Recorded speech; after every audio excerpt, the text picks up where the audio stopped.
नमस्कार. आज आपण 38व्या श्लोकाचा अर्थ जाणून घेणार आहोत. श्लोक 38. त्वमादिदेवः पुरुषः पुराणस् त्वमस्य विश्वस्य परन्निधानम् वेत्तासि वेद्यै च परै च धाम त्वया ततं विश्वमनन्तरूप. श्लोकाचा अर्थ: आपण आदिदेव आणि सनातन पुरुष आहात. आपण या जगाचे परम आश्रयस्थान आहात. जग जाणणारेही आपणच व जाणण्याजोगेही आपणच, परमधामही आपणच आहात.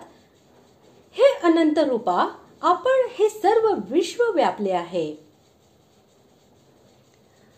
तुम्ही आदिदेव आणि सनातन पुरुष आहात.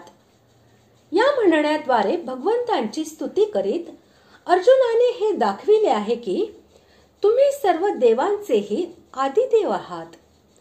अनादी कालापासून आणि कायमचे राहणारे सनातन असे नित्य पुरुष परमात्मा आहात. तुम्ही या जगाचे परम आश्रय आहात.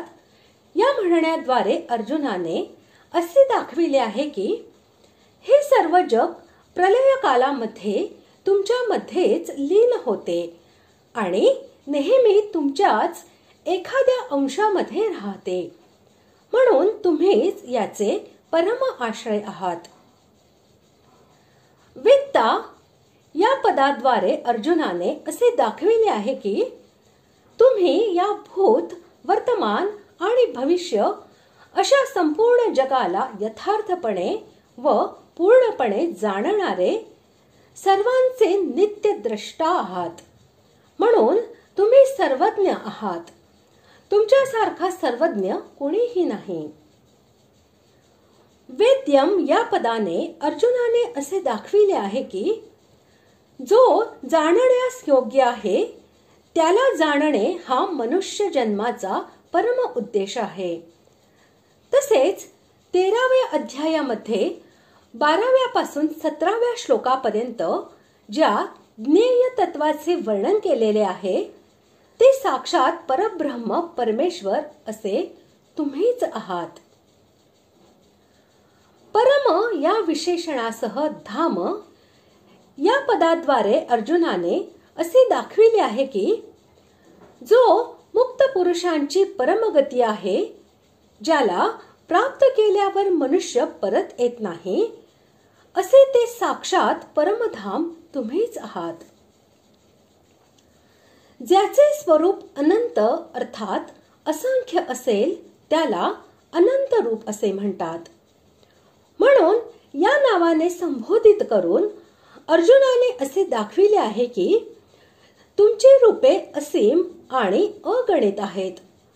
त्यांचा थांग कोणालाही लागू शकत नाही. हे संपूर्ण जग तुमच्यामुळे व्याप्त आहे. या म्हणण्याचा भावार्थ असा की संपूर्ण विश्वातील प्रत्येक परमाणूमध्ये तुम्ही व्यापून आहात.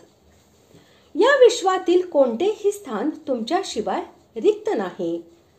अर्थात संसाराच्या कणाकणात आपणच व्यापलेले आहात.